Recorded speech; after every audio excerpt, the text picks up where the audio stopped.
سلم دائما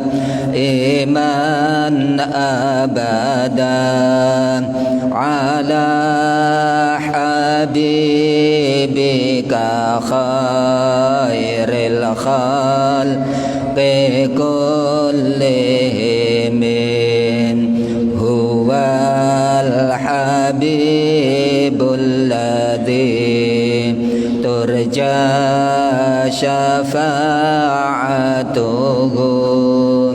لكل هول من الأهوال مقتحم هو الحبيب الذي ترجى شفاعته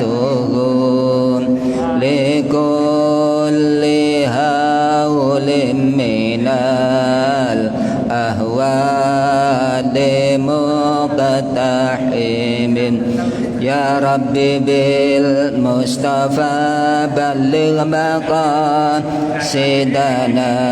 واغفر لنا ما مضى يا واسع الكرم يا ربي بالمصطفى بلغ مقاصدنا واغفر لنا ما مضى يا واسع الكرم. الفاتحة.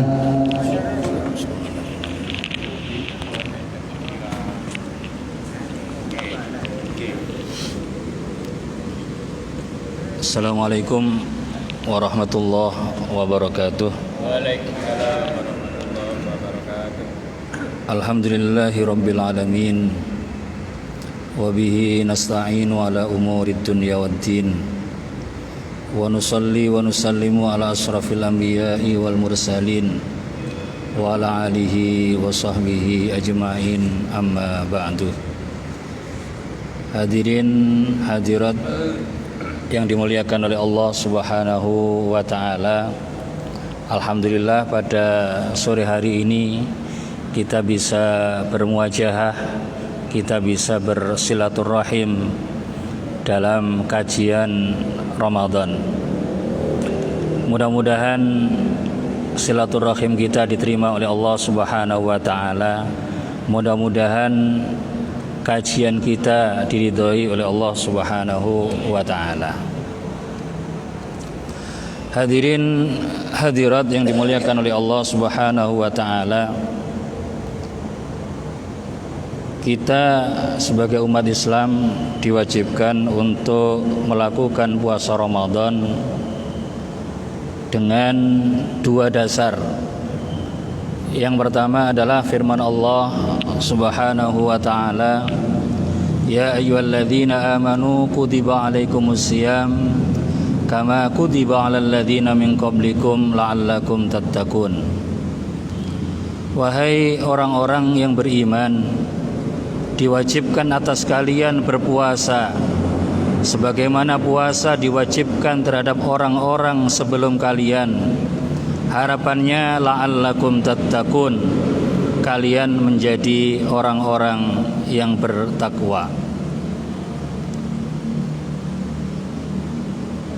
Bahwa puasa atau kewajiban puasa kita ini disamakan dengan kewajiban puasa terhadap umat-umat yang telah lalu. Di dalam menafsiri kutiba alaikumusiyam kama kutiba alal ladzina min qablikum, ulama ahli tafsir berbeda pendapat. Ada yang menyatakan bahwa kewajiban puasa kita disamakan dengan puasa orang-orang yang telah lalu, itu dalam sisi kewajibannya saja. Mengenai bentuk puasanya, kemudian pelaksanaannya ini berbeda.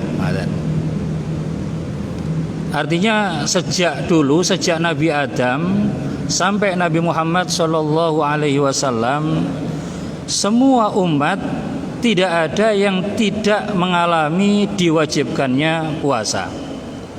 Sehingga meskipun puasa ini terasa berat, karena sudah diwajibkan sejak zaman dulu sehingga menjadi terasa ringan.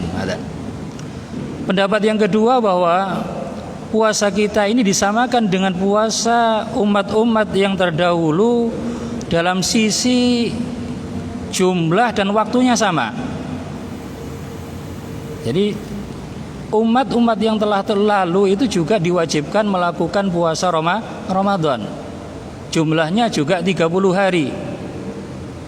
Akan tetapi umat-umat yang telah lalu itu ada yang melaksanakan, ada yang tidak. Kita ambil sebuah contoh kaum Nasrani. Kaum Nasrani ini juga diwajibkan puasa Ramadan 30 hari. Tapi karena suatu waktu mengalami panas yang sangat terik, akhirnya puasa mereka dipindah ke musim yang tidak mengalami terik sama sekali. Akan tetapi mereka berani menambah 10 hari sehingga mereka menjadi berpuasa 40 hari. Lama-kelamaan rajanya sakit, akhirnya nazar kalau dia sembuh akan menambah puasa menjadi 47 hari.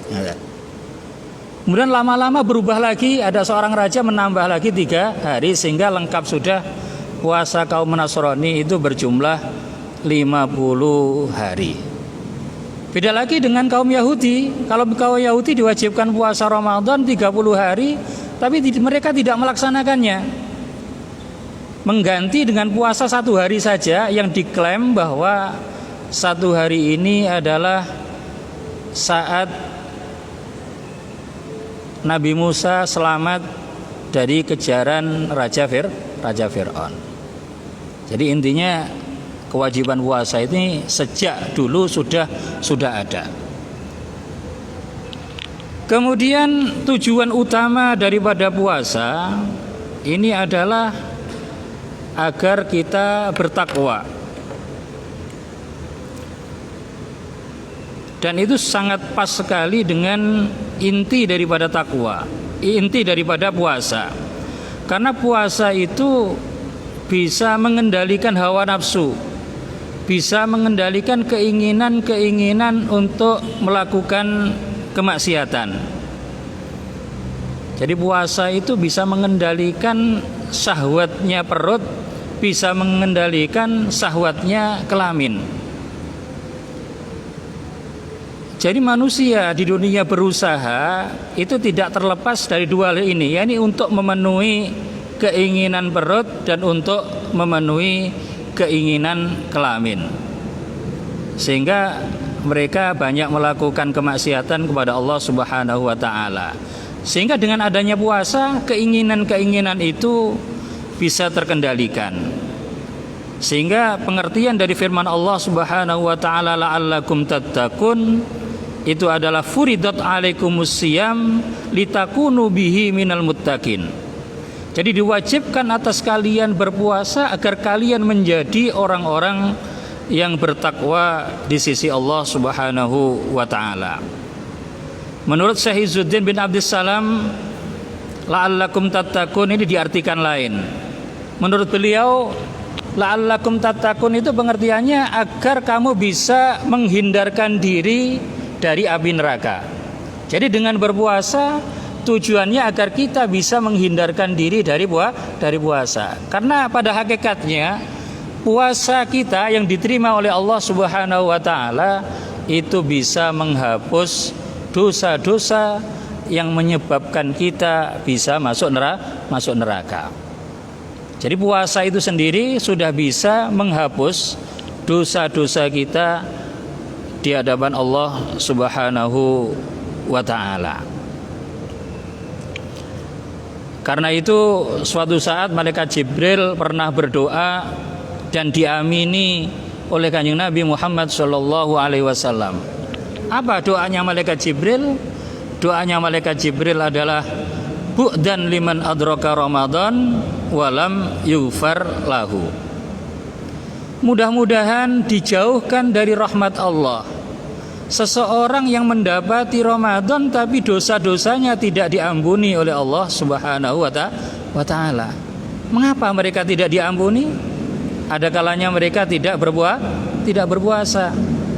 Ada kalanya berpuasa tapi pahala puasanya terbatalkan oleh perbuatan-perbuatan maksiat yang dilakukan.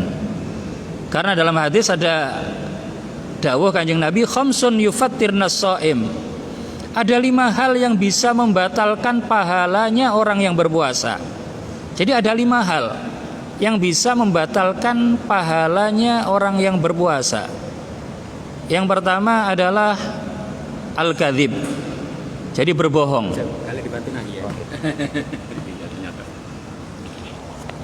Jadi ada 5 hal yang bisa membatalkan puasa. Yang pertama adalah berbohong, berbuat tidak jujur. Itu bisa menghapus pahala puasa. Kemudian yang kedua, ini yang sulit kita hindari, adalah ngerasani, menggunjing orang lain. Menggunjing orang lain ini bisa membatalkan pahala puasa. Kalau pahala puasa terbatalkan, berarti dosa-dosa kita tidak terampuni. Kemudian yang ketiga adalah adu domba. Jadi adu domba itu juga bisa membatalkan pahala puasa. Yang keempat adalah sumpah palsu. Pergi ke pengadilan berani bersumpah tapi sumpahnya sumpah palsu. Itu juga bisa menghapus pahala puasa Ramadan. Yang kelima adalah an-nadhar bisahwatin. Melihat lawan jenis disertai dengan syahwat. Nah, kalau puasa kita jaga benar dari 5 hal ini, maka puasa kita akan bisa menghapus dosa-dosa kita di sisi Allah Subhanahu wa taala. Dasar kewajiban puasa yang kedua adalah sabda Nabi Muhammad sallallahu alaihi wasallam, bunyal Islam ala khamsin. Islam ini didirikan atas 5 dasar. Apa 5 dasar itu? Syahadatu an la ilaha illallah wa anna Muhammadar Rasulullah. Jadi dasar daripada agama Islam adalah mengikrarkan diri bahwa tidak ada Tuhan selain Allah, bahwa Nabi Muhammad adalah utusan Allah. Yang kedua adalah melaksanakan sholat, iqamis sholah. Yang ketiga adalah ita'iz zakah, membayar zakat. Yang kelima adalah haji. Yang keempat adalah haji. Kemudian yang kelima adalah puasa Ramadan. Semua ulama sepakat bahwa 5 hal ini merupakan kewajiban yang harus dilakukan di dalam agama Islam. Hadirin hadirat yang dimuliakan oleh Allah Subhanahu wa taala. Jadi 5 dasar ini merupakan pondasi daripada agama Islam, sehingga amalan-amalan Islam yang lain itu statusnya hanya sebagai penyempurna saja. Syekh Izzuddin bin Abdissalam, yakni seorang ulama dari Syafi'iyah yang wafat pada tahun 660 Hijriah, beliau menyatakan bahwa puasa itu mempunyai beberapa faidah. Puasa itu mempunyai beberapa keutamaan. Bahkan beliau menyatakan ada lebih dari 7 faidah yang ada di dalam puasa. Faidah yang pertama adalah raf'ud darajat.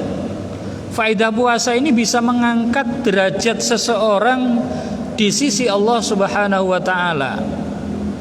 Bisa mengangkat derajat ubudiyah seseorang di sisi Allah Subhanahu wa taala. Untuk membuktikan faedah ini, Syekh Izzuddin bin Abdissalam menampilkan beberapa dalil yang sangat banyak sekali.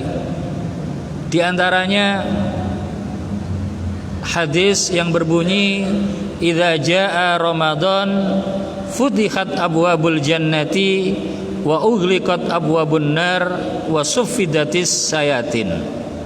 Jadi ketika Ramadan tiba, maka dibukalah pintu-pintu surga, ditutuplah pintu-pintu neraka, diborgollah beberapa setan. Hadis ini menunjukkan bahwa puasa ini mempunyai keistimewaan tersendiri, sehingga bisa meningkatkan derajat seseorang di sisi Allah Subhanahu wa ta'ala. Karena menurut beliau, Syekh Izzuddin bin Abdissalam, yang dimaksud dengan dibukanya pintu surga itu adalah terbukanya kita untuk melakukan beberapa kebaikan. Kita tahu bahwa pahala puasa itu berlipat ganda sampai tidak terhitung. Sehingga kalau kita lakukan dan didukung dengan amalan-amalan yang lain, ini akan menyebabkan terbukanya pintu-pintu surga. Adapun tertutupnya pintu neraka, ini sebuah ungkapan, sebuah kiasan kalau menurut beliau, bahwa maksiat yang terjadi di bulan Ramadan ini minim. Jadi qillatil ma'asi, minimnya kemaksiatan yang terjadi pada bulan Ramadan. Karena apa? Karena seseorang dalam kondisi puasa, keinginan-keinginan untuk melakukan itu menjadi terkekang. Sehingga ketika kemaksiatan yang terjadi ini menjadi minim, otomatis seakan-akan pintu neraka ini tertutup. Terkait dengan diborgolnya setan, Syekh Izzuddin bin Abdissalam punya pengertian lain. Yang dimaksud dengan diborgolnya setan ini menunjukkan bahwa setan putus asa di dalam mengganggu manusia-manusia yang sedang melakukan puasa. Jadi setan putus asa. Karena apa? Karena setan berpandangan orang-orang yang berpuasa ini tidak mau diajak melakukan kemaksiatan. Nah, ini seakan-akan setan terborgol. Jadi tipuannya, rekayasanya, rekadayanya untuk mengganggu manusia berbuat kemaksiatan tidak berhasil sama sekali. Itu pengertian tertutupnya pintu neraka dan terbukanya pintu surga dan diborgolnya setan menurut beliau. Tapi tidak menutup kemungkinan ada ulama yang lain yang menyatakan bahwa memang kenyataannya pintu-pintu surga dibuka. Hadirin hadirat yang dimuliakan oleh Allah Subhanahu wa ta'ala,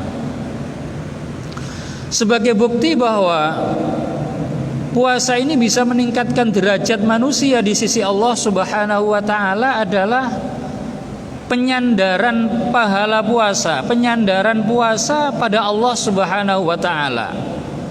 Sebagaimana dalam sabda Nabi Muhammad sallallahu alaihi wasallam, kullu amal ibni Adam lahu illa siyam wa ana ajzi bihi.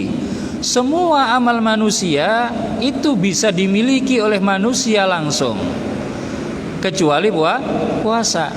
Kalau puasa ini pahalanya tetap dipegang oleh Allah Subhanahu wa ta'ala. Ini menunjukkan bahwa puasa ini punya sisi kemuliaan di sisi Allah Subhanahu wa ta'ala.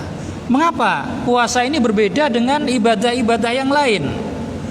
Karena puasa ini adalah hubungan rahasia antara seorang manusia dengan Allah Subhanahu wa ta'ala. Ibadah puasa tidak bisa dimasuki oleh pamer. Jadi puasa dipamerkan itu tidak bisa. Karena meskipun pamer, ada kalanya dia pada hakikatnya tidak berpuasa. Karena tidak tahu dia berpuasa atau tidak ada yang tahu kecuali Allah Subhanahu wa ta'ala. Karena puasa ini disandarkan pahalanya langsung kepada Allah Subhanahu wa ta'ala. Yang menangani pahalanya puasa adalah Allah Subhanahu wa ta'ala. Maka ini menunjukkan puasa punya keistimewaan, yang tentunya orang yang melakukannya akan semakin meningkat derajatnya di sisi Allah Subhanahu wa ta'ala. Alasan yang kedua, puasa ini punya keistimewaan adalah rasa lapar dan dahaga itu tidak pernah di dunia ini dibuat untuk sarana untuk mendekatkan diri pada sang raja. Ingin mendekatkan pada sang raja dengan cara berpuasa ini tidak pernah ada. Bahkan mendekatkan diri pada berhala juga tidak pernah ada. Jadi puasa ini ya memang hanya dibuat untuk mendekatkan diri kepada Allah Subhanahu wa taala. Karena pengertian puasa adalah menahan diri dari melakukan hal-hal yang tidak diperkenankan karena Allah semata. Nih, berbeda dengan ibadah-ibadah yang lain. Kemudian yang menjadi dalil bahwa puasa ini bisa meningkatkan derajat seseorang di sisi Allah Subhanahu wa taala adalah dilipat gandakannya pahala puasa sampai tidak terbatas. Berbeda dengan amal-amal yang lain. Kalau amal-amal yang lain itu dilipat gandakan mulai dari 10 sampai 700. Kalau puasa ini dilipat gandakan oleh Allah Subhanahu wa taala dengan tanpa batas. Saking akeh sehingga tidak bisa terhitung pahalanya. Yang pertama, hal ini disebabkan puasa itu pada hakikatnya adalah mengandung unsur kesabaran. Jadi puasa itu mengandung unsur kesabaran. Sementara pahala orang yang sabar itu adalah tidak terhitung di sisi Allah Subhanahu wa taala. Sebagaimana firman Allah Subhanahu wa taala yang berbunyi innama yuwaffas sabiruna ajrahum bighairi hisab. Orang-orang yang sabar itu akan dipenuhi pahalanya oleh Allah Subhanahu wa taala dengan tanpa hitungan saking akeh. Kita tahu bahwa sabar itu ada 3. Sabar ada 3. Sabar menjalankan kewajiban ketaatan kepada Allah Subhanahu wa taala, sabar menahan diri dari melakukan kemaksiatan kepada Allah Subhanahu wa taala. Kemudian yang ketiga adalah sabar di dalam menerima musibah pada diri kita. Dan ketiga-tiganya ini ada dalam puasa. Jadi model 3 sabar ini kesemuanya ada di dalam puasa. Karena itu puasa ini pahalanya tidak ada lain kecuali surganya Allah Subhanahu wa taala. Sawabuhu tidak ada lain kecuali surga dari Allah Subhanahu wa taala. Jadi kita sabar menjalankan puasa, sabar menghindarkan diri dari melakukan kemaksiatan. Kemudian yang ketiga adalah sabar atas lapar yang kita alami. Lapar termasuk musibah. Jadi lapar itu termasuk musibah. Jadi musibah yang dialami orang-orang mukmin akibat dari ibadah atau berada di jalan Allah Subhanahu wa taala itu pasti akan mendapatkan balasan dari Allah Subhanahu wa taala. Hadirin hadirat yang dimuliakan oleh Allah Subhanahu wa taala. Yang menyebabkan amal kita dilipat gandakan itu penyebabnya banyak sekali. Ada beberapa faktor yang menyebabkan pahala amal yang kita lakukan ini dilipat gandakan oleh Allah Subhanahu wa taala. Yang pertama adalah faktor tempat. Faktor tempat itu juga bisa menyebabkan pahala amal dilipat gandakan. Sebagaimana sholat di Masjidil Haram, sholat di Masjid Madinah, itu pahalanya 1000 kali lipat dari masjid-masjid yang lain. Bahkan ada hadis yang menyatakan bahwa puasa di tanah haram, jadi puasa di tanah haram itu juga pahalanya dilipat gandakan oleh Allah Subhanahu wa taala. Diriwayatkan an-nasyam yudha'afu bil haram. Di dalam hadis yang diriwayatkan oleh Abi Ibnu Majah dari Ibnu Abbas, beliau menyatakan man adraka Ramadan bi Makkah fasamahu wa qamahu minhu ma tayassara kataballahu lahu mi'ata alfi syahri Ramadan. Jadi barang siapa mendapati Ramadan di Mekah, kemudian dia melakukan puasa di sana, beribadah di sana, maka Allah akan mencatat puasa dan ibadahnya 1000 kali lipat bulan Ramadan. Nah ini faktor tempat yang bisa menyebabkan pahala kita dilipat gandakan oleh Allah Subhanahu wa ta'ala. Faktor yang kedua yang menyebabkan pahala kita dilipat gandakan adalah faktor waktu. Ya seperti puasa pada bulan Ramadan, ibadah di dalam bulan Ramadan. Nih. Melakukan amalan sunnah bagaikan 70 kali melakukan amalan fardu. Karena apa? Faktor waktu Ramadan. Sebagaimana juga ibadah di bulan-bulan yang dimuliakan oleh Allah Subhanahu wa ta'ala. Di antara bulan-bulan yang dimuliakan oleh Allah Subhanahu wa ta'ala adalah bulan Dzulqa'dah, bulan Dzulhijjah, bulan Muharram dan bulan Rajab.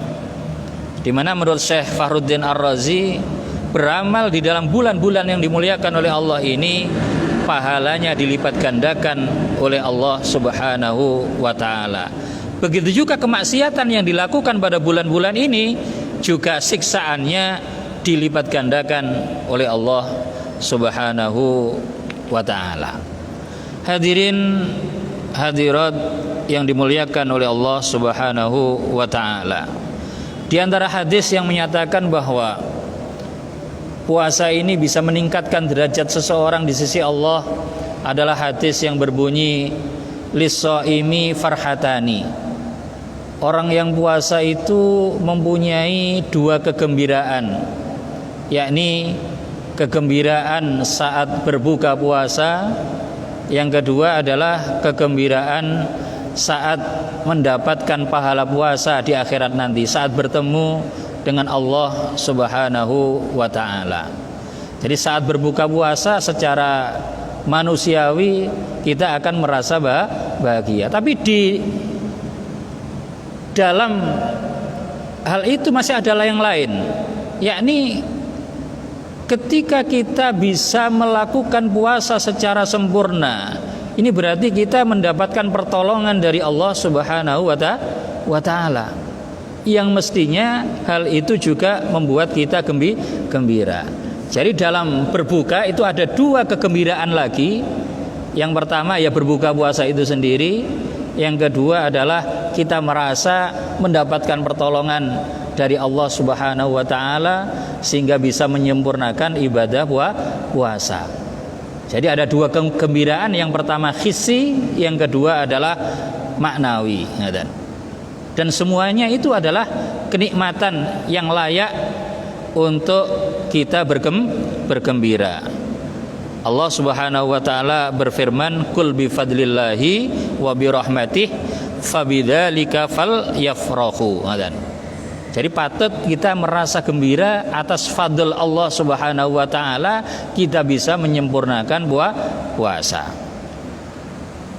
Hadirin hadirat yang dimuliakan oleh Allah Subhanahu wa ta'ala, Abul Farad Ibnu Rajab di dalam kitab Lataiful Ma'arif menyatakan bahwa orang yang berpuasa akan mendapatkan kebahagiaan semacam itu apabila ia berbuka puasa dengan makanan-makanan yang halal. Kalau makanannya haram, maka ya otomatis tidak mendapatkan kebahagiaan semacam itu.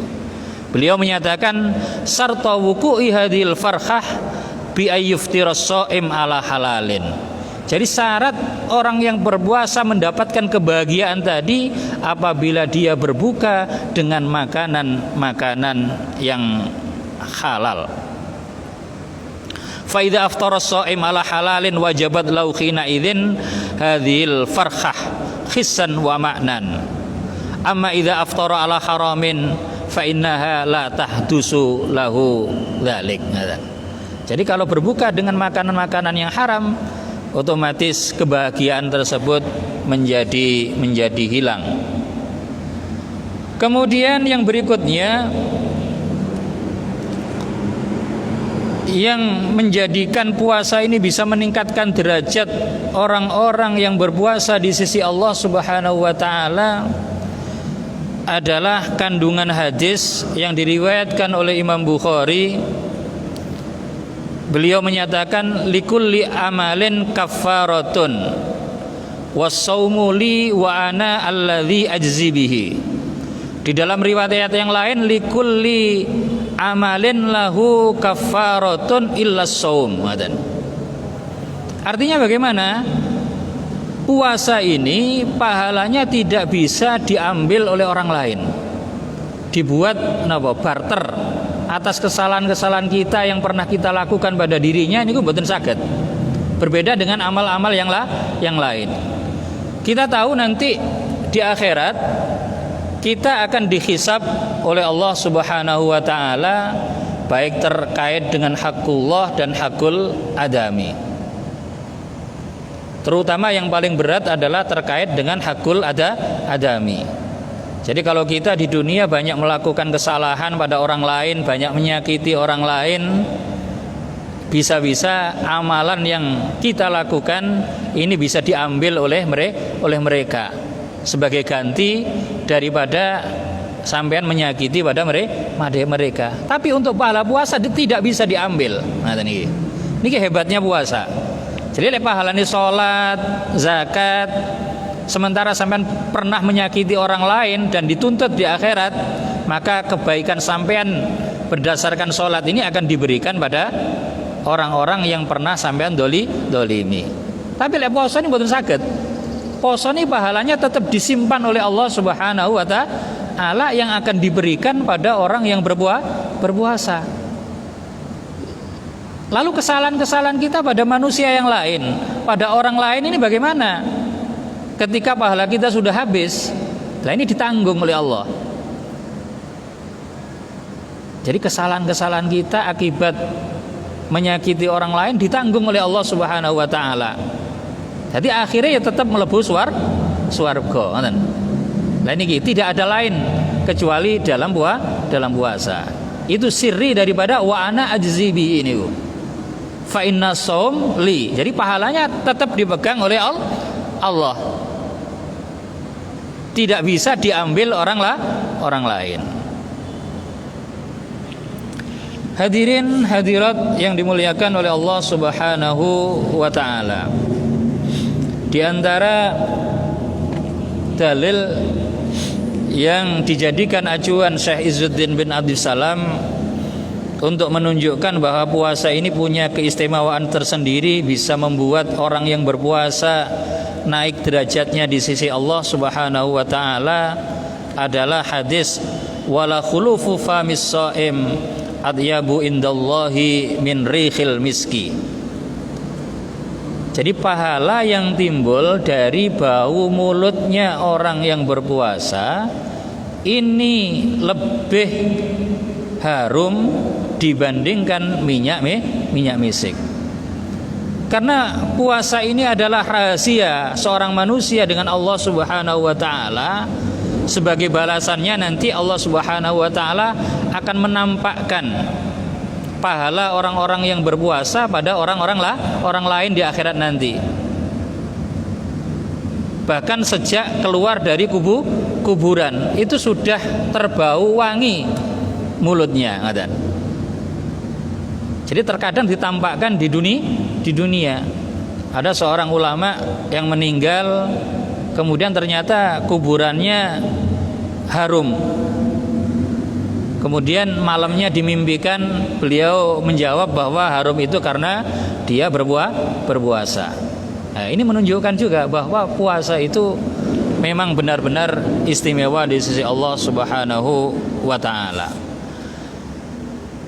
Dalam hadis yang lain, puasa dinyatakan sebagai perisai. Jadi puasa ini al-asyamu junnatun, sebagai perisai dari perbuatan-perbuatan maksiat, sebagai perisai dari dosa. Jadi asyamu junnatun. Ada yang menyatakan sebagai perisai dari api neraka. Tapi menurut Imam Nawawi sebagai perisai dari segalanya. Bisa jadi perisai dari api neraka, bisa menjadi perisai dari godaan setan, bisa menjadi perisai dari keinginan-keinginan untuk melakukan kemaksiatan. Sehingga saat berpuasa, ketika ada yang mengajak kita berkelahi, mengajak kita bertengkar, kita disarankan untuk menolak ajakan tersebut dengan menyatakan saya sedang berpuasa. Pernyataan ini bisa dinyatakan dalam hatinya sendiri, bisa, tapi juga bisa diverbalkan melalui lesan. Kalau diungkapkan pada diri sendiri, fungsinya hanya untuk mengekang dirinya sendiri agar tidak emosi. Tapi kalau kita nyatakan ini soimun pada orang yang mengajak, ini juga bisa menyadarkan orang yang mengajak bertikai agar dia sadar bahwa mereka sedang dalam kondisi berpuasa.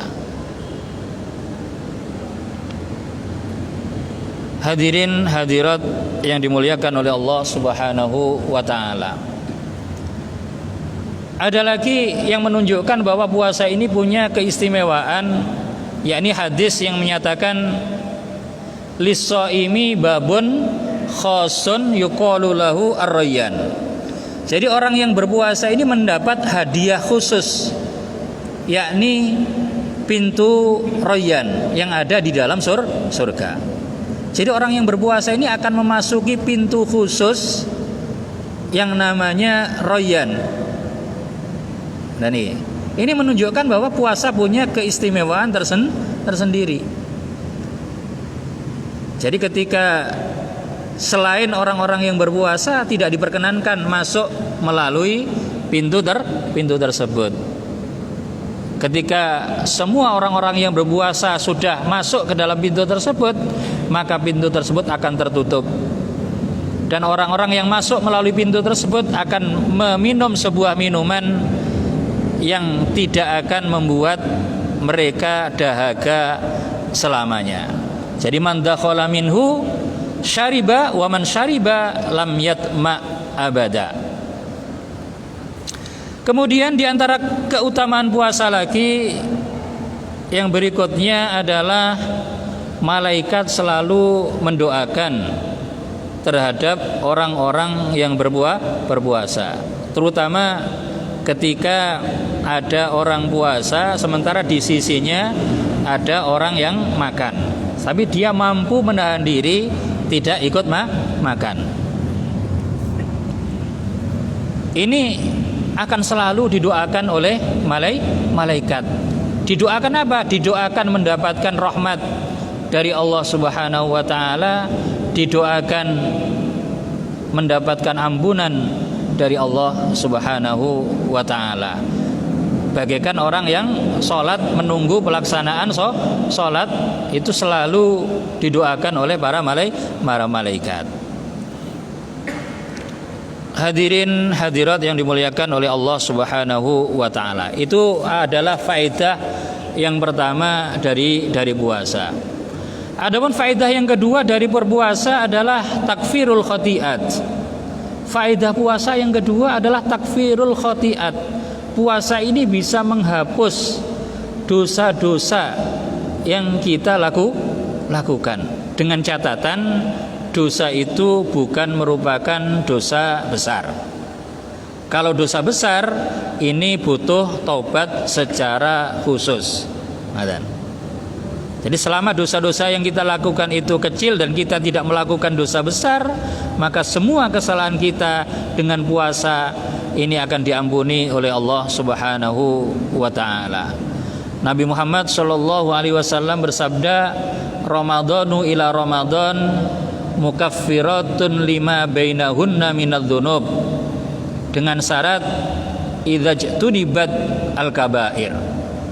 Jadi Ramadan yang satu dengan Ramadan yang lain ini bisa menghapus dosa-dosa kecil yang terjadi di antara kedua Ramadan. apabila ia tidak melakukan dosa besar. Idza tunibal kabair. Ayo.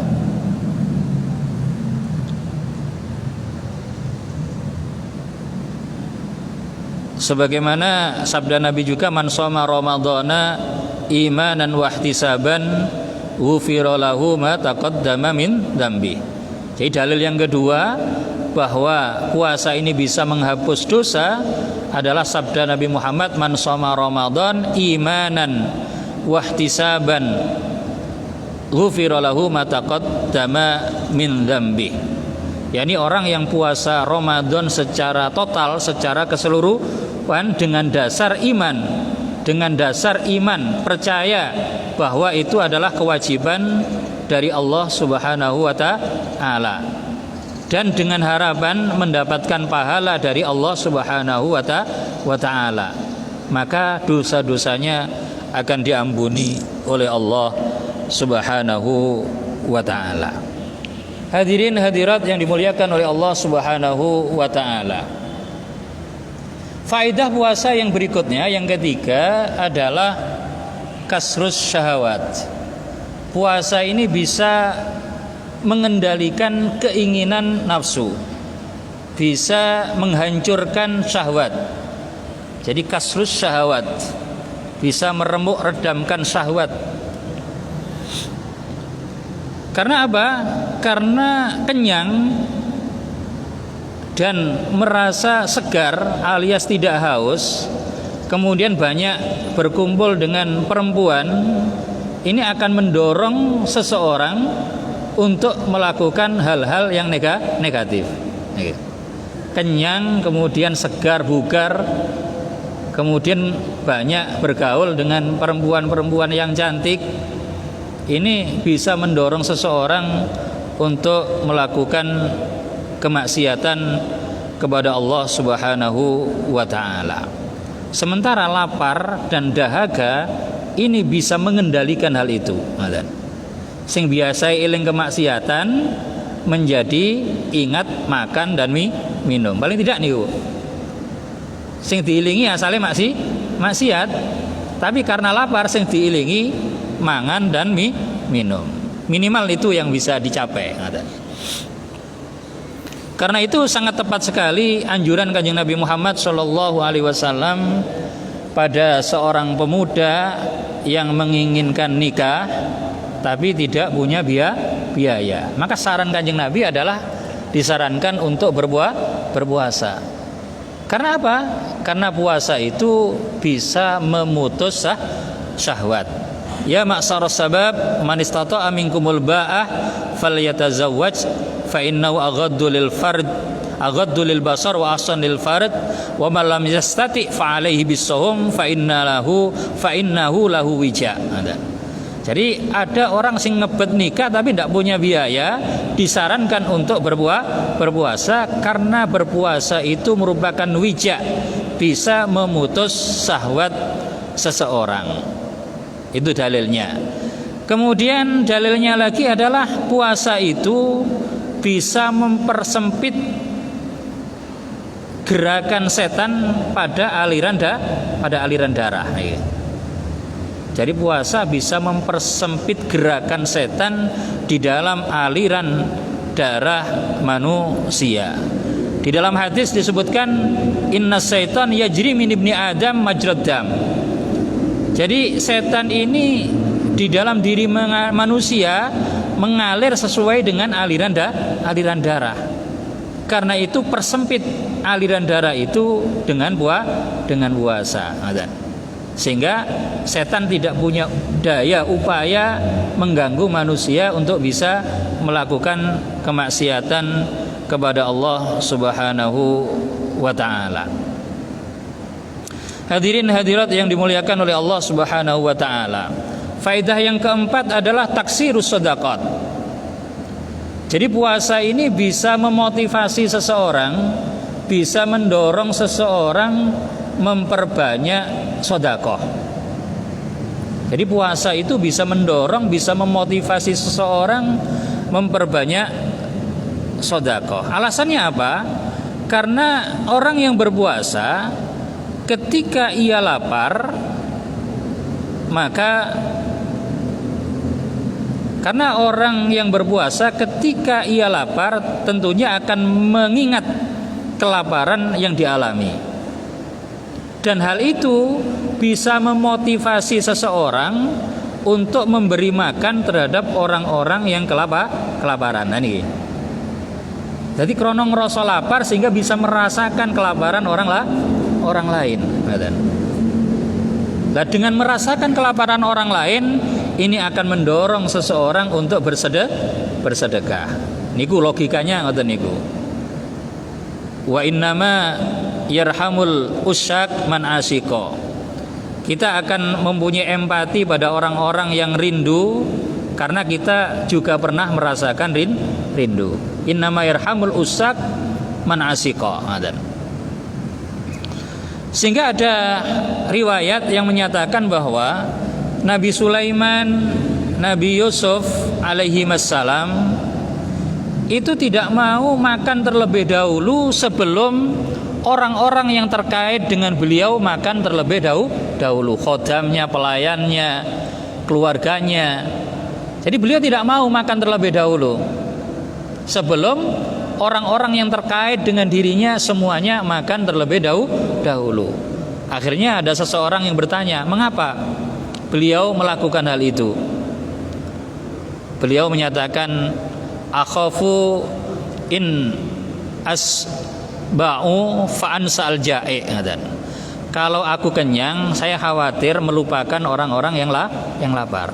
Nek aku makan dhisik, tentunya aku akan kenyang. Kalau sudah kenyang, saya khawatir tidak ingat terhadap orang-orang yang lapar. Sehingga orang-orang yang terkait dengan beliau disuruh makan terlebih dahulu. Kemudian di dalam hadis yang lain dinyatakan ayyus shadaqah afdal, sedekah yang paling utama sedekah yang bagaimana? Dijawab sedekah pada bulan Ramadan. Hadirin hadirat yang dimuliakan oleh Allah Subhanahu wa ta'ala. Faedah puasa yang kelima, puasa ini bisa mendorong seseorang untuk menyempurnakan ibadah kepada Allah Subhanahu wa ta'ala. Jadi al-fawaid yang kelima, faedah yang kelima adalah bisa mendorong seseorang untuk menyempurnakan ketaatan kepada Allah Subhanahu wa ta'ala. Logikanya bagaimana? Logikanya adalah ketika seseorang ini berpuasa tentunya mengalami lapar. Kalau mengalami lapar tentunya dia akan ingat kelaparan yang dialami oleh ahli neraka. Jadi tentunya dia akan ingat kelaparan yang dialami oleh ahli neraka.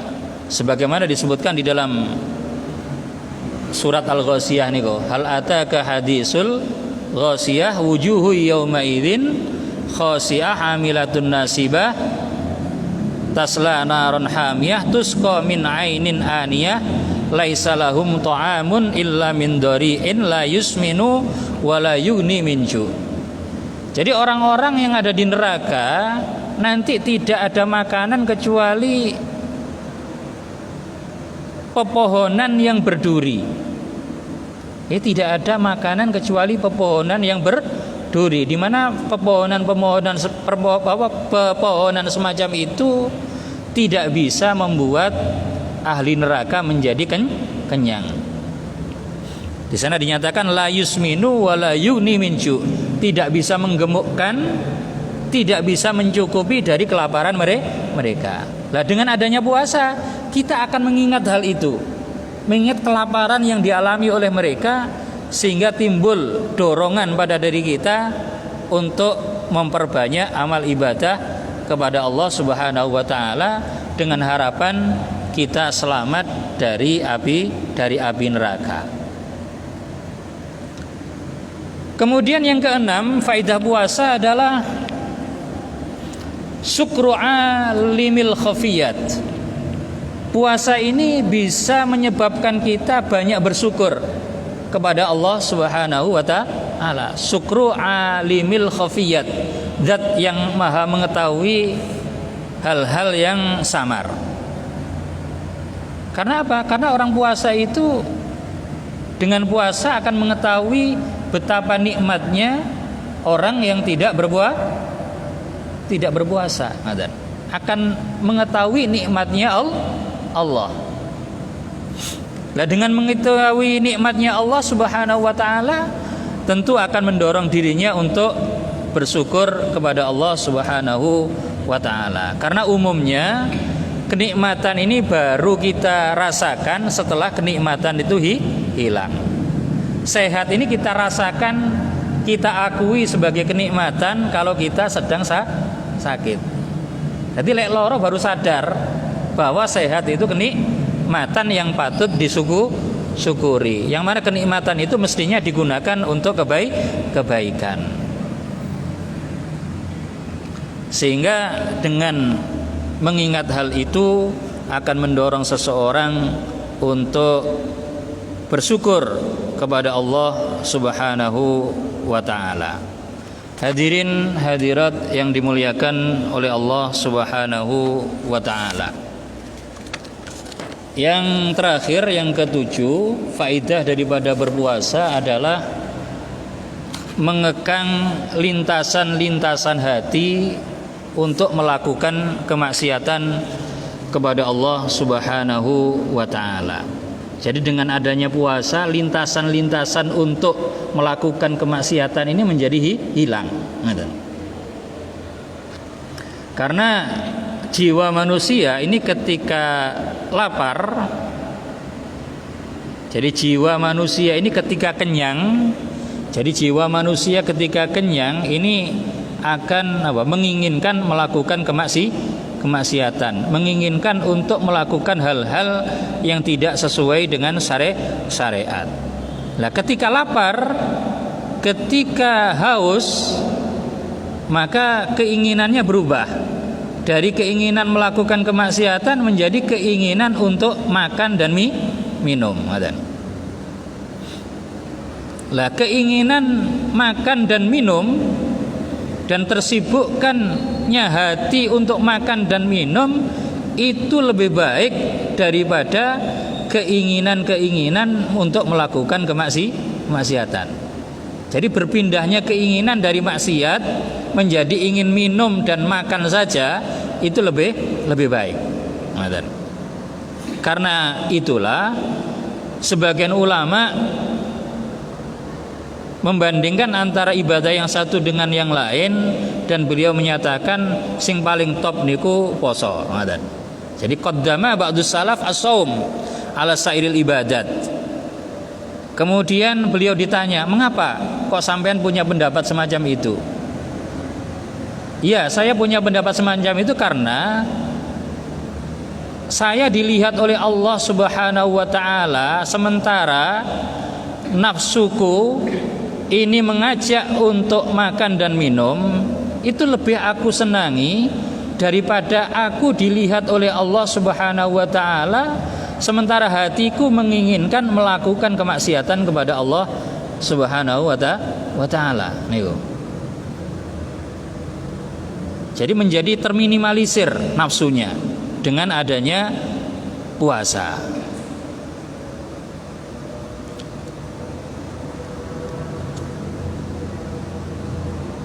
Jadi puasa itu bisa mengekang orang yang berpuasa dari lintasan-lintasan hati di dalam menginginkan kemaksiatan, di dalam menginginkan melakukan hal-hal yang tidak sesuai syariat. Padahal penjagaan yang paling utama adalah penjagaan hati. Menjaga hati agar tidak terbersit untuk melakukan kemaksiatan kepada Allah Subhanahu wa taala. Demikian beberapa faedah puasa yang diungkapkan oleh Syekh Izzuddin bin Abdussalam, mudah-mudahan bisa bermanfaat. Jadi begitu besarnya pahala puasa, marilah puasa kita jaga dengan benar-benar agar puasa kita tidak terbatalkan oleh kemaksiatan-kemaksiatan seperti berbohong, menggunjing orang lain, adu domba, kemudian melihat lawan jenis dengan syahwat. Akhirul kalam, wassalamualaikum warahmatullahi wabarakatuh. Allahumma salli wa sallim ala sayyidina Muhammad wa ala sayyidina Muhammad, alhamdulillahi rabbil alamin. Allahumma salli wa sallim ala sayyidina Muhammadin nabiyil amin al-mab'uthi rahmatan lil alamin. Salatan tufarriju biha ma nahnu fi min umuri dinina wa dunyana wa ukhrana ya arhamar rahimin. Allahumma salli wa sallim wa barik ala sayyidina Muhammadin wa ala alihi wa salatu abdin qallat khilatuh wa rasulullah wasilatuh wa andala ya ilahi wa likulli karbin azim. ففرج عنا ما ننفي بالسر بسم الله الرحمن الرحيم اللهم صل صلاة تنجينا بها من جميع الأهوال والآفات وتقضي لنا بها جميع الحاجات تطهرنا بها من جميع السيئات وترفعنا بها عندك على الدرجات تبلغنا بها أقصى الغايات من جميع الخيرات في الحياة وبعد الممات اللهم لا تدع لنا في مقامنا هذا ذنبا إلا غفرته ولا عيبا إلا سترته ولا هما إلا فرجته ولا غما إلا كشفته ولا دينا إلا قضيته ولا سائلا أعطيته ولا داعيا نجبته ولا مريضا شفيته ولا جاهلا لديته ولا عدوا خذلت طريقا من ته مجتهدا في الخيرات إن نصرته ولا فقيرا إلا أغنيته ولا عسيرا لا يسرته ولا ضيقا إلا وسعته ولا حاجة من حوائج الدنيا والآخرة إلا قضيتها ويسرتها يا رب العالمين اللهم اغفر لنا ولوالدينا ولمشايخنا المعلمين ولمن أغنى علينا ولجميع المسلمين والمسلمات والمؤمنين والمؤمنات الأحياء منهم والأموات اللهم اجعلنا وأولادنا تلاميذ تلميذاتنا من أهل العلم وللخير ولا تجعلنا وإياهم من الشر والضير وارزقنا وإياهم علما نافعة عملا متقبلا